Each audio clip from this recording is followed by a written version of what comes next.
Hi Ian, great to meet up with you as always and do some further work on your game. I really like the way things are progressing and I'm really looking forward to watching this develop further over the coming month before we meet next. The difference between the two top of the backswing positions here that you see on the left hand side of the screen is largely the amount of knee flex we have in this lead leg during the backswing. So what we're seeing here at the start of your second visit is that the upper axis is a little bit more stable, tends to go forward. One of the things you've really emphasised over the previous, say, year or so, because you used to maintain your forward bend and move off the golf ball, you've really emphasised this sort of side bending to the left during the backswing. So you can see the sort of nice and stable. We should be swinging around a fixed point, centre of the shoulder turn staying fixed.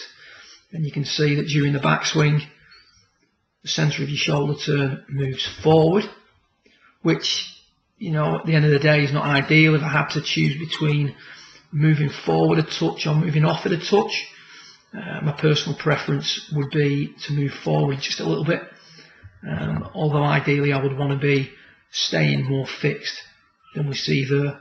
The other thing that we see also is there is a slight lifting during the takeaway or during the completion of your backswing, and again that's the trajectory of the left shoulder. Left shoulder's working down nicely, everything's centered, and then now we start to extend, but the left shoulder levels out and actually works upward. And we talked about why that was happening. It coincides with the left knee stop flexing forward. So the left knee at this point is moving inward slightly and flexing towards the ball to target line. At this point in the swing now, the left knee stops flexing forward, and as that happens, the body stops rotating properly, the extension kicks in, the left shoulder can't work down anymore, and the arms lift to complete the backswing. So really it's all about this left knee. Let's get rid of that line, ignore that one. What we're trying to get, we're looking at this from some different angles for you just to give you that nice visual that you were looking for, is we want the left knee to continuously move inwards, which is brought about by the turning of the hips, but flexing forward to offset it. And you can see when you do that, left knee flexing forwards and inwards, that keeps everything nice and centered. It creates the side bend in the hips that we're looking for.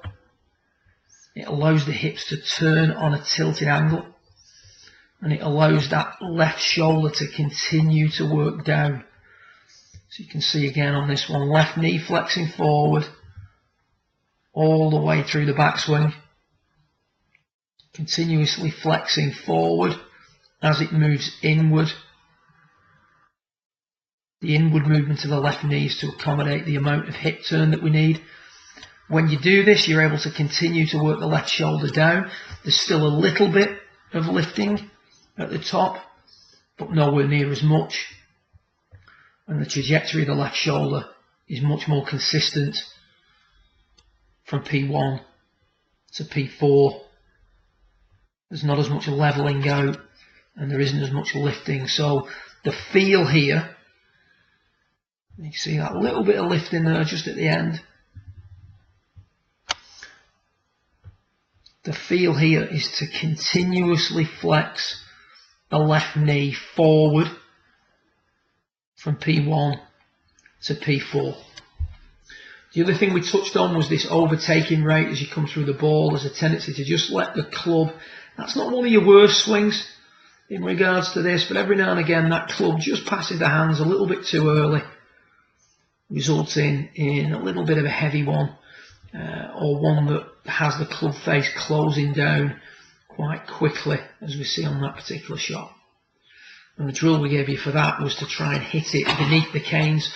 We put the two baskets out front of the bays and ask you to just feel like we're hitting the ball under it. We also advise you to watch the rapid fire flying wedge drill that's on the channel. By the sounds of the feedback that you gave me the other day via email, things are working along nicely with that. Your quality of strike improves as the handle leads a little bit more through the hit. A lot of very, very good things going on with the swing.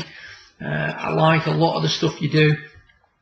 We don't need to overemphasise the side bend to the left so we can keep the upper axis stable, and we need to continue to get that left shoulder working down for longer, and the way we do that is by flexing the left knee for longer during the backswing. Good luck with it. If you have any questions,